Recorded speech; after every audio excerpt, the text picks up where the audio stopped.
Hello and welcome back to the channel where once again it's time for some more pickups, with all of these games being games that I've picked up throughout April. I'm actually recording this part of the video on the 9th of April because some of this stuff I want to open it and actually potentially trade in as well. If I get any more pickups throughout the month, obviously I will tack on another bit of video after this. Now the first thing I picked up right at the start of the month was Manhunt 2 in CEX in Hereford for £8. Now I'm pretty sure Manhunt 2 is quite an expensive PlayStation 2 game. Whatever it costs, I'll put it on the screen now. But it's only £8 on the Wii. And it's, you know, one of these games that you don't associate with the Wii. A violent, game which involves loads of killing. And the Wii actually has loads and loads of games like that. But I just think because it's a Nintendo console, people don't necessarily think of these kind of games with the Wii. So this will actually feature in a first impressions video when I go back to the Wii for a second visit, because I've got plenty of Wii games still to cover. This is in actually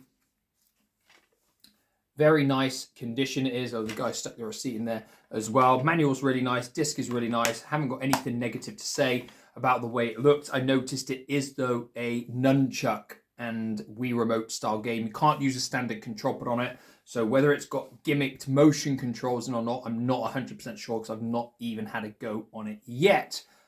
Next thing is a big box, well, relatively big box from Game, because Game had this clearance on, and I don't usually look at Game or anything, to be honest, but I thought, you know what, I'll have a look, because someone had said on the CEX Retro Watch Facebook page that there was stuff on there that you could potentially buy and trade in to CEX for more, so I thought, yeah, well, I'll have a look.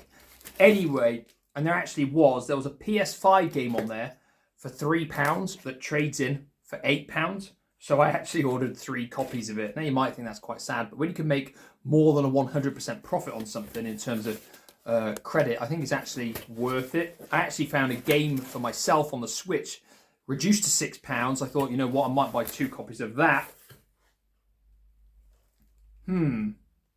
Straight away, the first game doesn't even look like it's brand new. So this is a bit concerning, because Game don't sell second-hand stuff anymore. It's actually packed well. It is. I love popping that stuff. Right. So the game that I got 3 copies of on the PS5 is, one of them is new and sealed. It's Endless Dungeon Day 1 Edition, and it's in this big box. Actually looks pretty impressive for a £3 game.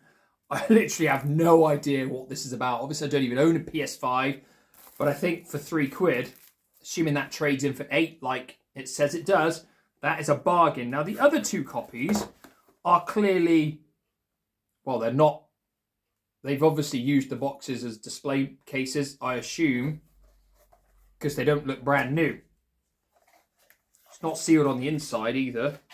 It's got all the stuff that comes with it.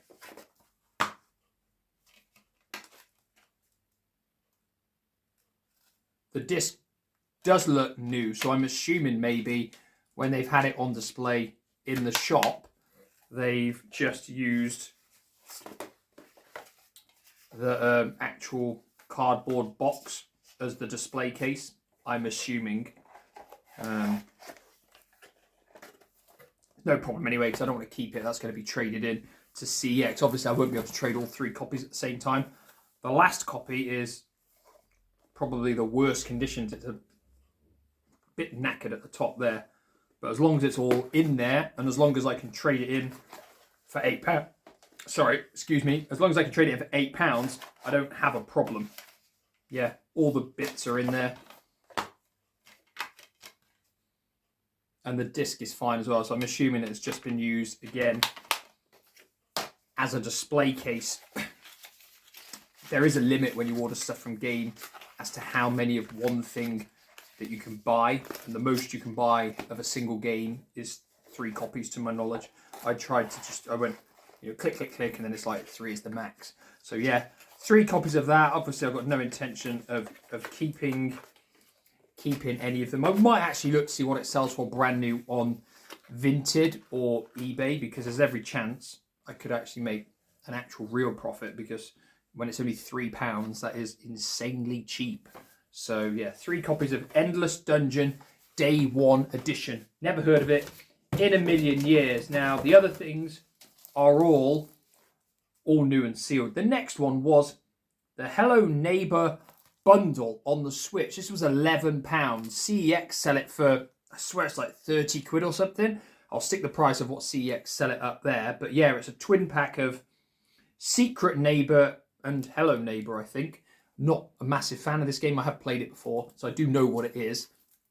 But this trades in for £18 at CEX. It only cost 11. So again, I'll have a look how much this one retails for on eBay or Vinted or something before I decide whether I'm going to sell it or trade it in. It's not a game I'm going to keep to play on the Switch, not at all. But I thought even if I trade it in for £18, that's actually a pretty big profit in terms of spending 11 quid. And Switch games never really drop in value.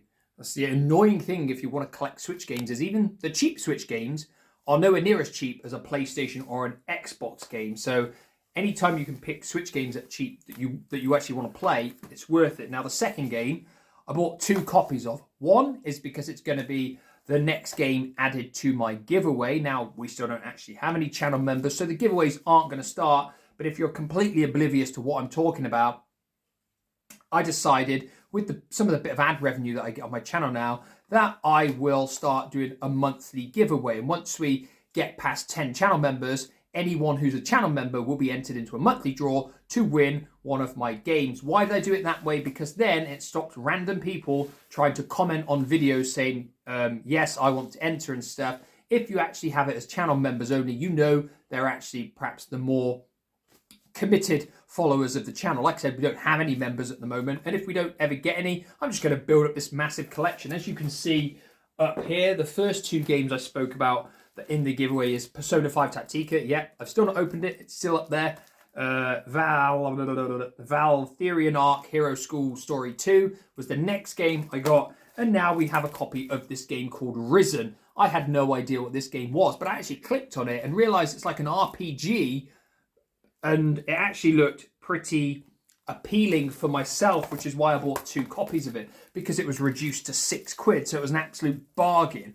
So that is the third game added to my giveaway pile. Like I said, it's open to channel members only. My channel membership is only 99 pence. It's really cheap. It will also give you early access to all the videos that I put up, all my game reviews and all my first impressions videos as well. I am by no means doing what other people do and trying to force that down your throat. I'm simply mentioning it because if you want to be in with a chance of winning a brand new game every month, it's something you might want to take out, or if you just want to see my videos early. So those are the pickups that I've got so far. There's every chance I'll actually add another part to this video though.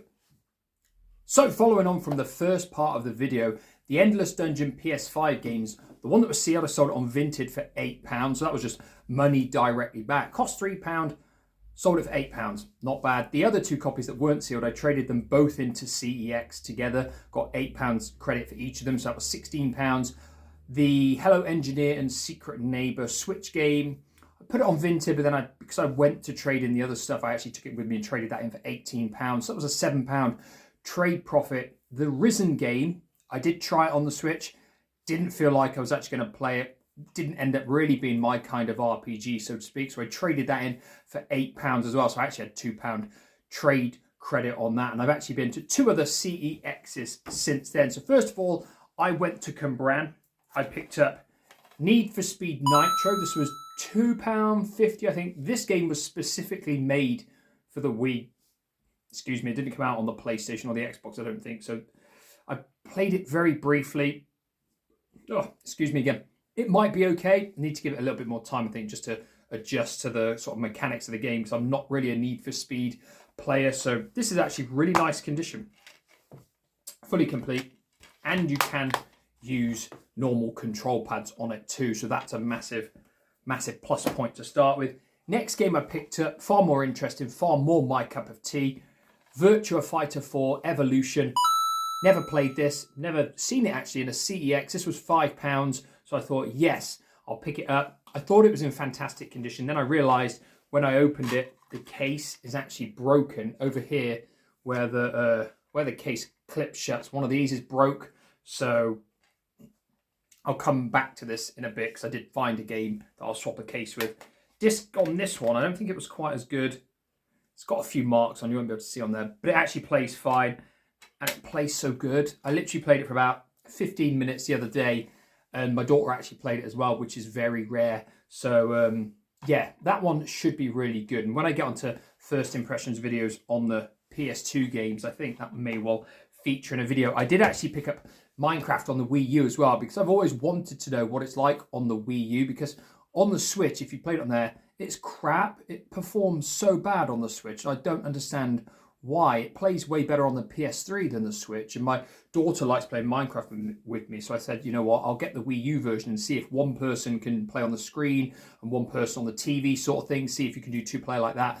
But I got it, put it in at home, and it didn't work at all. The disc wouldn't be read. I think what had happened was it had got scratched probably, and they put it in the disc cleaner and put it back on sale or whatever. But the problem is Wii U discs are incredibly tough and incredibly hard to scratch. But usually if you get one mark or scratch on them, they just don't play from my experience. And I think that's what happened here. I took that back to Hereford, and they've actually put it back on sale, which is a little bit irritating, to be honest anyway. So I got the voucher back for that. And today I went to Gloucester because they actually had I thought they had a copy of Minecraft on the Wii U there, and a few other games. Or when I got there, I asked at the counter, they didn't have the box for the Minecraft game. They had the disc, but they didn't have the box. And I looked through all the loads of games on the shelf. I couldn't find it anywhere. So never mind. I will point out in Gloucester, basically every single PS2 game I looked at didn't have the manual in. So I was assuming they must have taken them out, because I know a lot of CEX have started taking them out and putting them behind the counter. Well, 3 of the games I took up to the counter didn't have manuals in, and they didn't have the manuals behind the counter. Dirge of Cerberus didn't. Turok Evolution, I was going to buy that, didn't have that. And a game that I did buy, I'll show you that one first, Pacific Warriors 2. This didn't have the manual either. Now, why did I buy this? It was £1. I bought it because the case is immaculate, and I wanted a case to put Virtua Fighter in. That is why. I've got no interest in playing this game whatsoever, but I thought that was probably the best case I could find for £1 or less. So I thought, you know what, I'll get that, and I'll use this case for Virtua Fighter. But again, didn't have a manual. Disc is actually immaculate. It won't even play my PS2 anyway, because it's one of the old CD-ROM PS2 games, or budget PS2 games. Yeah, lots of these budget ones were on CD-ROM. So anyway, that was bought just simply for the case. The games I did manage to get will go cheapest to most expensive. Nintendo Land. I've never owned this, never played it, and it looks like it might be quite a good multiplayer thing on the Wii U, to be fair. And there's not really many Wii U games left that I want to get, but I've actually wanted a copy of this for ages, and it's actually complete. It's actually got its manual, and the disc is in good condition as well. The box is nice. That was £4 in Nintendo Land, so might be good. I assume it's going to be similar to like Wii Play on the original Wii, something like that. So yeah, that might be okay. Next one was, this makes sense really, because I've done a review on Sega Rally. I covered Sega Rally 2 on the Dreamcast in a first impressions video. So I've been wanting to get Sega Rally on the PS3, because I have never played this ever on the PS3. So I have no idea what it's like. It does say on the front, PlayStation World, give it 9 out of 10. So maybe it will be quite good. I did notice there was a massive difference from Sega Rally to Sega Rally 2 in terms of not just the way it played, but the actual depth in terms of the tuning of the cars and changing settings and stuff. So I'm imagining this may well be even in more depth than the Dreamcast version. So yeah, that should be interesting. Looking forward to play that. Does only display in 720p though. Doesn't even do 1080i. So yeah, we'll give that a go. That was £5, so not bad. And the main one that I picked up from Gloucester that I did actually want, that did have the manual amazingly behind the counter, was Dragon Quest. Finally have this back. Now, I bought this on release for the PS2, whenever it came out, whenever it was, and I played it loads, and then one day, I was about 25 hours into it, when I was loading my game, I went down one too many on the menu, I think, and I pressed delete game, and I deleted my save data, and I never restarted it. I was so angry. But I don't remember ever selling it. And I was looking through my games the other day, and I noticed it was this and Star Ocean Till the End of Time on the PS2 that I don't have anymore. And I do not remember selling them at all, ever. And obviously they came out a long time ago, so maybe I did at some point. Maybe I got frustrated and sold this after I deleted my save game, but I don't remember doing it. Anyway, this is actually in pretty nice condition. The case has got a little divot on the front. This is actually £15 now as well, so it's fairly expensive. But the disc was immaculate. It's got the manual, and it's got the other sheets or whatever that came behind the manual too. So I'm actually looking forward to playing this and hopefully completing it from start to finish. This is the only Dragon Quest game I've ever played. And if any of the other ones are actually like this, I'm assuming they're pretty good. And I actually think I picked up one on the PS4. Yeah, I've got Dragon Quest 11 on the PS4, but I've never actually played it yet. So I will probably play this one on the PS2. Genuinely looking forward to like playing it again now. And I wanted to play Star Ocean on the PS2 as well, because I got so far in that when I originally played it and I got stuck. I was up a mountain or something. I can't remember why I got stuck. Can't remember what I even did with the game, because I had it and it came with a bonus disc of something, a DVD, maybe a making of or something like that when I bought it. But that's really cheap as well. It's only £6 at CEX, but no CEXs near me have got it in stock. And I don't really want to pay £3 postage for a game that's only £6, and it might be in rubbish condition when you get it. That's the annoying thing. And I've looked on Vinted and stuff to try and find it, but none of them have been in very appealing condition, to be fair. So yeah, looking forward to playing that. So that is all my pickups for this month. Definitely, without a doubt, I think Dragon Quest and perhaps Virtua Fighter Evolution were probably the ones I'm looking forward to playing the most. Obviously, I got Manhunt 2 and a wrestling game as well. That is it for this month's pickups. Let me know your thoughts on the games down below. Like always, I'll say the same thing. If you want to be in with a chance of winning a brand new game every month, consider becoming a channel member. It's 99p on my channel. Everyone that's a channel member, once I go past 10 channel members, will be entered into a monthly draw, and I will give away a free game every single month. We've already got 3 games in the giveaway pile. Look, they're all still sealed. We've got this one, Valkyrian Arc, Hero School Story 2, whatever it's called, Persona 5 Tactica, and now Risen is added to the giveaway pile. So as soon as we go past 10 members, I will give away all 3 of these. That is right. If you do consider becoming a channel member, just make sure you've got your email address visible so it's easy to get in touch with anybody. Again, though, if it never happens, it never happens. We never get there. I just built up myself a massive collection of Switch games or something, I guess. Anyway, that is all for this video. Thank you for watching. Like always, I'll be back in the near future with some more reviews. Goodbye for now.